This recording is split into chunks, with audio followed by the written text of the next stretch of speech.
Baik pemirsa, kita masih berbincang dengan Bapak Ngatiana dan kita akan lanjutkan perbincangan kita ya Pak ya? Iya Teh, mari Teh. Baik, nah Pak, tadi juga Bapak sempat bilang bahwa banyak sekali kendala teknis maupun non teknis ya Pak ya, terkait penyebaran atau distribusi vaksinasi COVID-19 di Cimahi ini. Nah, secara teknis nih Pak, apa sih yang menjadi kendala? Apakah distribusinya kah? Selama ini lancar atau tidak nih Pak distribusi? Alhamdulillah kalau untuk distribusi vaksinnya, Kota Cimahi ini sementara tidak ada kendala. Karena apa? Bahwa setiap vaksin kita terima langsung kita lakukan untuk divaksinkan.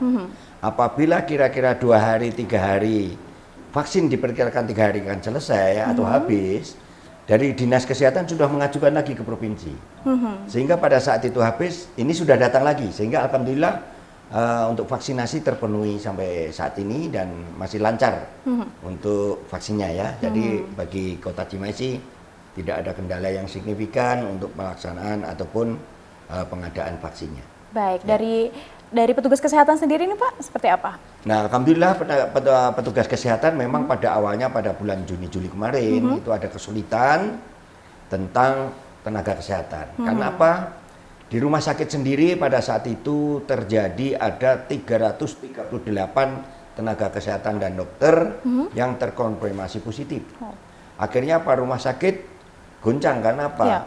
Dari sekian banyak ada 338 orang yang positif. Akhirnya kita mencari tenaga kesehatan dari luar dengan merekrut nakes-nakes baik itu dari umum, dari Stikes, baik Stikes Sunjani, Stikes Budiluhur ataupun Stikes Siliwangi dan sebagainya kita ambil.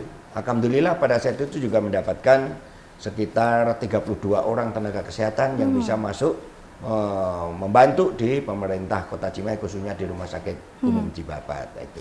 Baik.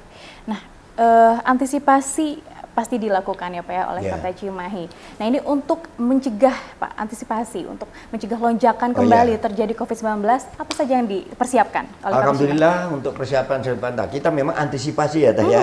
Apabila terjadi, tapi mudah-mudahan jangan. Mudah-mudahan jangan ya Pak ya, mudah-mudahan tahun ini terakhir. Iya, kita sampaikan kepada masyarakat kalau nanti memang itu level 3 kita lakukan, berarti kita harus laksanakan strategi bagaimana tidak terjadi lonjakan atau gelombang 3 vaksin COVID-19 Kota Cimahi. Adapun kesiapan untuk mengantisipasi lonjakan salah satunya.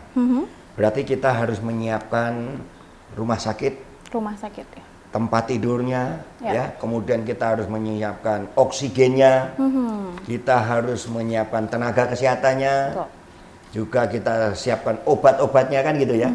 Termasuk sarana prasarana yang diperlukan untuk mengantisipasi itu. Sehingga kita sebelum terjadi itu, sebelum PPKM level 3 dilakukan, atau sebelum Natal tahun baru kita harus ready, harus siap semua.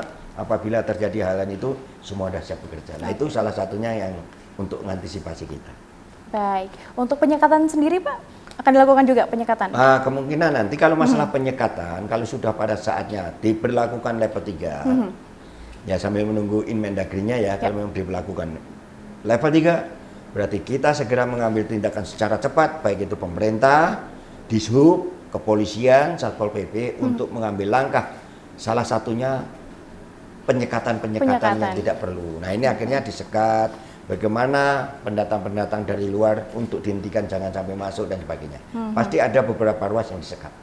Betul sekali. Nah untuk rumah sakit sendiri Pak, berapa jumlah rumah sakit yang disiapkan untuk kebetulan di rumah sakit kita ya di Cimahi ini adalah ada 7 rumah sakit.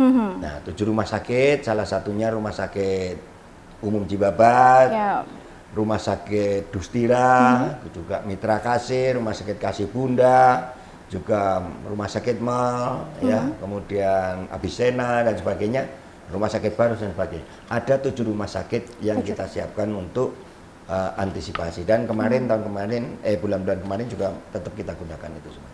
Baik Pak, untuk mencegah kerumunan massa juga nih Pak ya, regulasi di tempat wisata atau di perhotelan sendiri seperti apa Pak? Apakah ada regulasi khusus? Ya, sebelumnya memang ada itu aturannya ada. Tetapi Cimahi ini perhotelannya juga hanya minim, hotelnya hanya 3. 3 tapi yang 2 kecil dan sebagainya, nggak terlalu banyak kayak di Bandung ya. Ya. Kemudian tempat-tempat wisata juga minim, tidak seperti Kabupaten Bandung Barat ataupun Kabupaten Bandung atau Kota Bandung. Tetapi tetap antisipasi bahwa untuk perhotelan dan tempat-tempat wisata kita tetap berlakukan untuk sesuai dengan PPKM. Salah satunya kita juga ke tempat perdagangan-perdagangan, mall, termasuk ke pariwisata, itu harus kita batasi, yaitu hanya 25%. 25% Ya, pengunjung sesuai yang datang. level 3 ya. Level 3. Kemudian juga termasuk yang memasuki daerah wisata harus memiliki peduli lindungi. Itu sebagai antisipasi kita semuanya. Betul. Kemudian juga masuk di mall juga harus tercatat KTP-nya. Karena apa? Untuk mencatat apabila terjadi sesuatu, memudahkan untuk tracing-nya atau pengejarannya. Nah, ini salah satunya kita lakukan di tempat wisata, perhotelan maupun di mall-mall. Baik, jadi akan ada regulasi khusus jika diberlakukan PPKM level 3 di sektor-sektor wisata dan juga perhotelan sendiri, Ya, Pak ya? betul, ya. Baik, kalau begitu pemirsa kita akan jeda dan jangan kemana-mana, sesaat lagi kita akan kembali tetap di Bincang Inspira.